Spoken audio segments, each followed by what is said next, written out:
you did bring up Officer Powell, which I'm glad you did, because I have a question about that, because there's a weird little bromance buddy thing going on with y'all in this season. Like, he seems to be talking a little bit more. You guys are working in cahoots a little bit more. Tell us a little bit about the relationship that you guys may have forged in addition to him.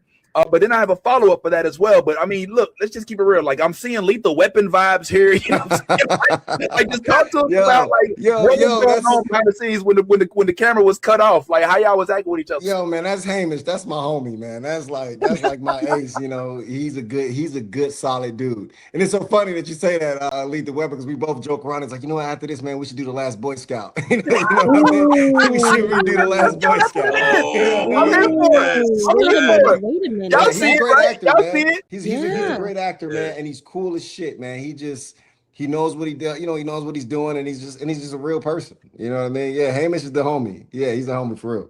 I have one follow-up, if y'all don't mind, if you'll indulge me. So, being that you guys did function as the task force, okay, with you in tandem with Powell, did your area of expertise with your background in law enforcement, did it come to fruition even more, or maybe even less, or how much did we play in the development of this series? Because there was a lot of task force being thrown around. Yeah. A lot of times, you know, we had, you know, when I'm in it and I'm there, I can kind of say some stuff or, you know, point people in the right direction. But we got one of these tech advisor guys, man. His name, I call him Jack. You know, he is one of them. You know, he's one of them top tier operators.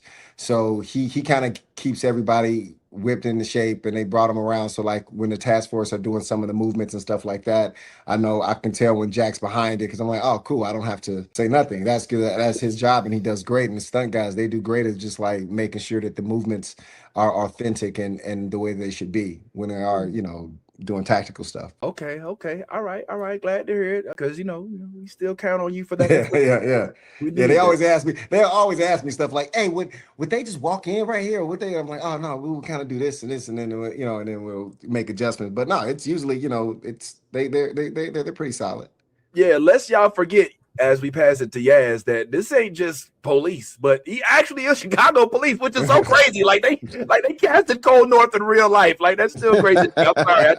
I think that's remarkable. Anyway, Yazzie, what's going on, girl? Okay, so obviously we found out that you I'm not gonna lie, I was pissed off at the end of season 1, and I was looking at you side-eyed for a little while.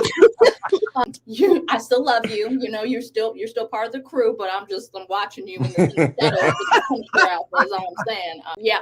So, being that we now know that obviously, you know, you killed White Tiger, and your feelings about, you know, working for Fisk have changed, is it more towards like the corruption in Fisk and how he's a mayor, or is it more towards like seeing that vigilantes aren't as bad as they've made out to be? Yeah, I think for Cole North, looking at it, he's kind of conflicted, because he's seeing that it's like being in America right now, when you realize that you're the Imperial Army. You know what I mean?